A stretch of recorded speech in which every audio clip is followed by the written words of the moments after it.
নমস্কার বন্ধুরা, আমি রমা রান্নাঘর থেকে বলছি। আজকে আপনাদের সামনে আমি যে রেসিপিটা নিয়ে এসেছি সেটা হচ্ছে 5 পিসের সবজি দিয়ে একটা তরকারি। এইটা মধ্যে আছে আপনার আলু, আপনার কড়াইশুঁটি, তারপরে কুমড়ো আর গাজর,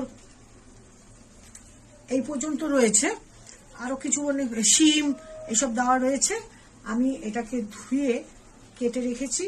এবার এটার মধ্যে কড়াইটার মধ্যে আমি 3টে তেজপাতা, 2টো শুকনো লঙ্কা আর 5 ফোড়ন দিয়েছি। গ্যাসটা আমি আগে কম করে ধরিয়ে রেখেছিলাম। এবার এটাকে বাড়িয়ে দিয়ে এর মধ্যে এটাকে আমি ঢেলে দিচ্ছি।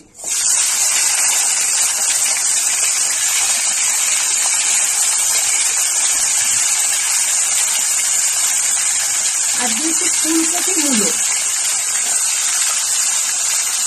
এটা বানাবো পুঁই শাক দিয়ে।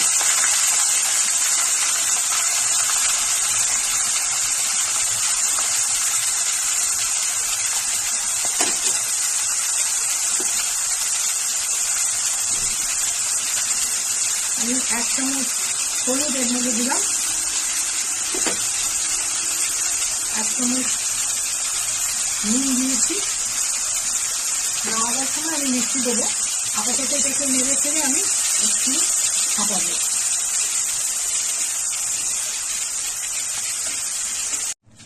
এটা অনেকই নরম হয়ে এসছে।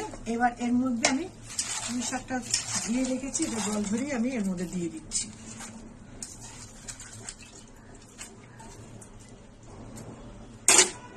ডাটাটা আপনারা একটুখানি ভাপিয়ে নেবেন, কেন ডাটা তো একটু শক্ত থাকে। সুতরাং ডাটা আমি সেদ্ধ করে নিয়েছি 4টে হুইসেল দিয়ে। এবার আমি এটাকে কিছুক্ষণ নাড়াচাড়া করে রাখছি ঢাকা দিয়ে। আপাতত এটা আমি ঢাকাটা দিয়ে দিচ্ছি।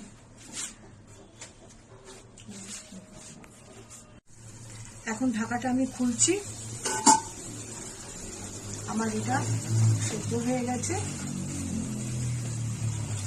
এই রান্নাটা পুরো তেলের উপরেই কিন্তু রান্না হয়েছে। যেহেতু ওই পাতার থেকে জল বেরিয়েছে, আমি আর কোনো জল দিইনি।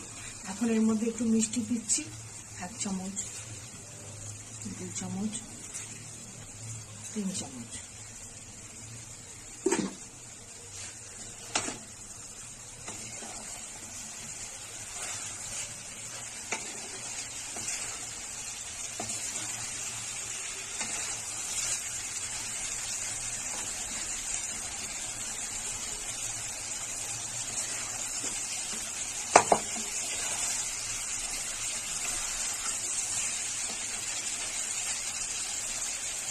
রান্নাটা আমার এখানেই কমপ্লিট হয়েছে। আমি এমনিতে এখন গ্যাসটাকে বন্ধ করে দিচ্ছি। বন্ধুরা, এই রান্নাটা আপনারা টেস্ট করে দেখবেন, কেমন লেগেছে কমেন্টে আমাকে জানাবেন আর আমাকে সাবস্ক্রাইব করবেন। এই রান্নাটা আপনারা রুটি, লুচি, পরোটা, তার সাথে আপনারা ভাত দিয়েও খেতে পারেন। নিরামিষ তরকারি সবাই খেতে পারবেন আপনারা। তাহলে আজকে আমি যাচ্ছি, আপনারা সবাই ভালো থাকবেন।